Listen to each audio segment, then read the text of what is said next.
Esa imagen, José, háblenos de esa imagen porque eso es un, digamos, un cuarto dentro del cementerio, ¿es así? Sí, mira. ¿Qué pasaba ahí en ese cuarto del cementerio de Abeiba donde hemos encontrado toda esta historia, el cementerio del horror? Sí, quiero darle el crédito al periodista Jaime Flores, que estuvo con quien escribimos juntos esta historia. Él estuvo ahí en ese lugar y él lo que cuenta es que el olor, digamos, que de ese mesón, de ese lugar, todavía sigue siendo muy fuerte. Y imaginarse que además en ese mismo lugar, según el testimonio del militar, se manipularon las actas de necropsia. Entonces, este mismo... Los registros. O sea, ese es el sitio por donde pasaban al final todos los cadáveres. Sí, donde se hacían las necropsias y incluso los militares, dice este señor, tomaban ciertos cursos para poder ¿hacerlas ellos mismos o qué? O participar o poder, digamos, manipular los informes que salían de esas necropsias. Eso los registros de lo que estaba pasando. Al punto que todavía hay registros, digamos, en los archivos y en los expedientes donde, por ejemplo, un juez decía y dejaba constancia que no correspondía lo que se había consignado en el acta de inspección a cadáver con lo que aparecía en el acta de necropsia, que son documentos diferentes. Manipular los registros. Exactamente. Uno podría decir, siendo muy crudo, que pareciera como un mesón de carnicería.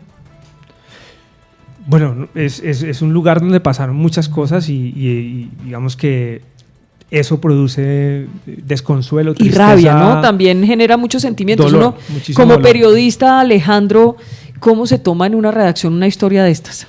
Pues digamos que lo que ha sido para el periodismo colombiano en general, cubrir el conflicto en Colombia con todo su lado escalofriante y oscuro, pues yo creo que ha sido una lección de cómo uno tiene que narrar la barbarie, narrar los excesos, narrar la degradación humana, pero al mismo tiempo tratar de que la violencia no se vea como un fenómeno natural.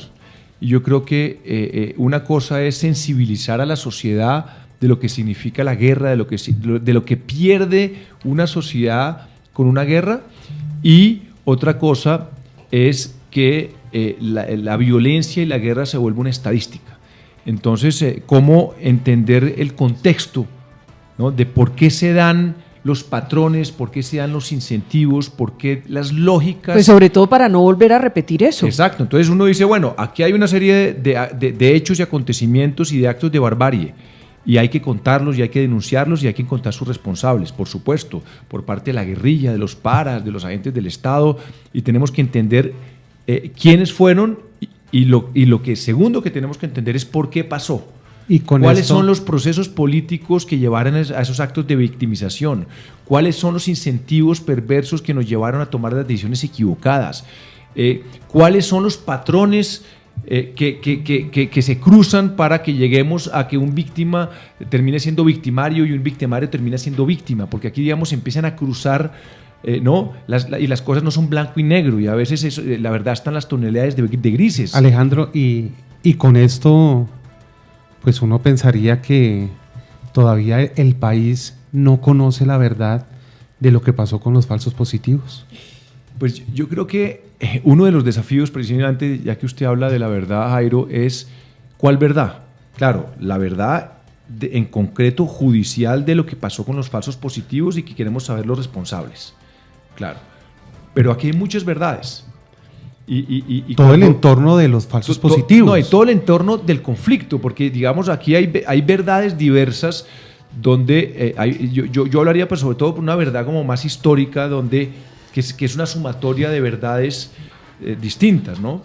Y que donde tenemos que entender por qué el país llegó a donde llegó en estos actos de barbarie a finales de los 90 hasta el 2006-2007, esa década horrible del conflicto armado, donde teníamos una guerrilla en expansión, una contraofensiva paramilitar cometiendo masacres, la guerrilla cometiendo todo tipo de masacres también y de tomas a pueblos, y por otro lado un ejército tratando de defender la seguridad, pero donde en el territorio hizo alianzas muchas veces con paramilitares o terminó, digamos, en el episodio de los falsos positivos.